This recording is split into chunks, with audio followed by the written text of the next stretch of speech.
It's Siobhan Key from Weight Solutions for Physicians, and I'm back with part 2 of the time-saving tips for ending binge and stress eating.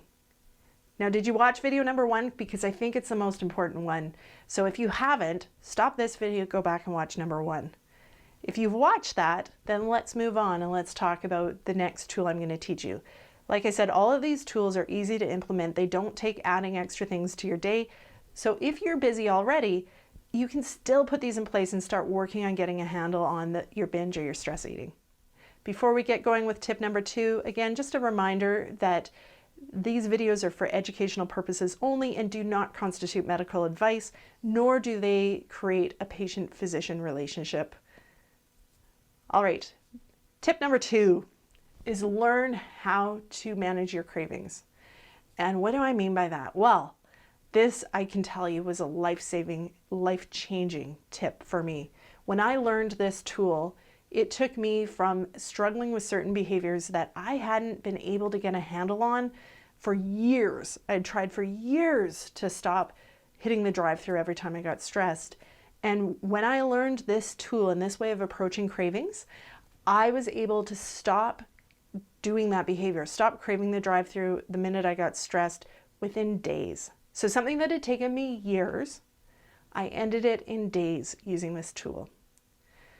And what I want to say is that I think when you're standing at the cusp and you're thinking about managing a craving without eating, it can actually feel scary.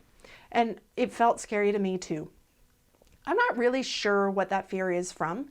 I suspect it might be like kind of a fear of failure, or sometimes, food cravings feel so intense that it actually feels scary, like something bad might happen if you don't follow them, even though you don't actually know what that bad thing might be. And so just know that if the idea of using this tool makes you feel afraid, that's okay. That's totally fine. I think it's very normal. That's not a reason not to try it though. So if you do feel afraid, still try it and still practice it. And the more you do this, the easier it gets. They go actually quite quickly, and very quickly when you stop reacting to them, so you stop eating according to the cravings, they actually reduce in strength, and they reduce in intensity and in length, and they become quite simple to manage. So if you have a particular food or a particular situation that always gives you food cravings, try this. Just try it. Tell yourself you're going to try it once.